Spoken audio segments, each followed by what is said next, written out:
Straight Talk New India, New Rules Operation Sindoor Modi's doctrine put Pakistan on notice. The night skies over Pakistan since May 7 bore witness to a truth so profound, so paradigm-shifting, that its tremors will be felt for generations. This was not merely a retaliatory pinprick, this was the roar of a resurgent India, under Prime Minister Narendra Modi, unequivocally declaring that the era of its strategic patience with Pakistan-sponsored terror is decisively over. In a stunning display of precision, audacity, and unwavering resolve, Operation Sindoor struck at the very core of Pakistan's military nerve and its terror-industrial complex. It left the Pakistani establishment exposed, rattled, and desperately scrambling for a global intervention to stop India. For the first time since the ignominious surrender of 1971, which bisected their nation, generations of Pakistanis, long fed a diet of jingoistic superiority and religious fanaticism by their military masters, witnessed the unthinkable: their country's most fortified military strongholds and urban centers under direct, sustained, and punishing Indian fire. Operation Sindoor was certainly not a mere symbolic gesture. Indian strike packages, flying with impunity, systematically targeted 11 high-worth air bases across the length and breadth of Pakistan, from Shorkot to Sargodha, from Kamra to Jacobabad. These weren't just airfields, they were the frontline bastions of Pakistan's air defense. In a matter of hours, their operational capabilities were crippled, their runways cratered, their hardened aircraft shelters breached, making any emergency mobilization of fighter aircraft a logistical nightmare, if not an impossibility. As Indian firepower lit up their skies, an undeniable reality dawned upon the average Pakistani, a reality starkly different from the fabricated narratives peddled relentlessly by their state machinery.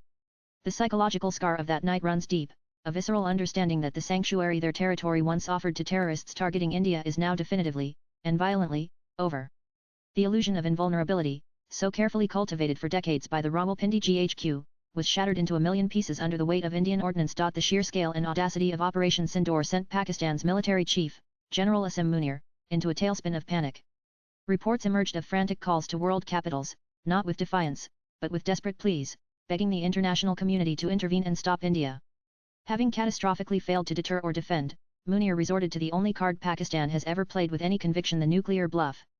Warnings were issued, threats were made, the spectre of nuclear annihilation was dangled before the world, hoping to cow India into submission. But this is a new India, an India led by Narendra Modi, who understands that such bluffs, when repeatedly called, lose all currency.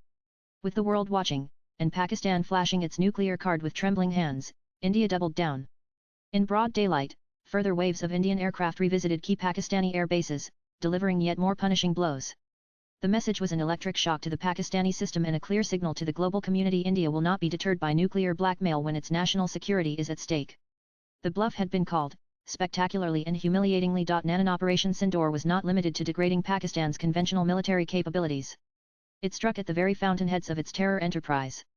The infamous nerve centers of Pakistani terrorism in Muradka, the global headquarters of Lashkar-Taiba, and Bahawalpur, the bastion of Jaish-e Mohammed, were precisely targeted. These sprawling complexes, long considered untouchable sanctuaries by their ISI handlers, felt the full wrath of Indian resolve.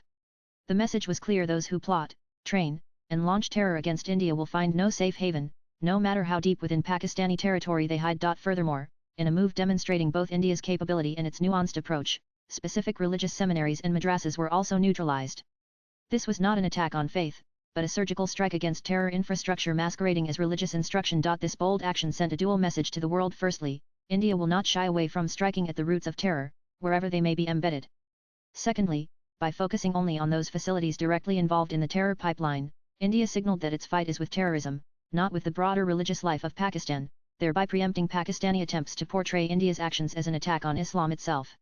It was a message of precision: India will not, as a matter of course, hit generalized indoctrination centers, but will show no mercy to those actively weaponizing faith to breed terrorists. Predictably, the Inter-Services Intelligence ISI, Pakistan's notorious deep state, went into overdrive. Their propaganda wing, well versed in the art of deception, frantically spun their usual tapestry of lies, attempting comical denials and conjuring false victories from the ashes of their profound humiliation.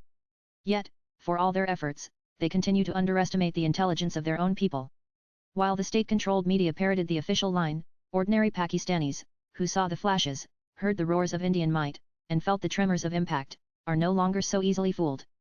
The terrifying reality they experienced firsthand cannot be erased by official diktats. The world, too, watched, not in disbelief, but in acknowledgement of India's transformed capabilities and newfound political will. This new reality was not left to interpretation. Prime Minister Modi, in his landmark address to the nation on May 12, articulated India's new Pakistan doctrine with chilling clarity and unequivocal terms. The era of calibrated responses and strategic restraint in the face of grave provocation is over. He laid it bare any future terror attack against India, with even a shred of linkage to Pakistani soil or its proxies, will not merely invite retaliation, it will be met with an open declaration of war against the state of Pakistan. The message, delivered with the full force of India's conviction following the success of Operation Sindoor, is unambiguous. The cost of sponsoring terror against India will now be an existential one for Pakistan. Swipe left for next video. Operation Sindoor was more than just a military strike, it was the physical manifestation of India's new doctrine, a doctrine of proactive defence and credible deterrence.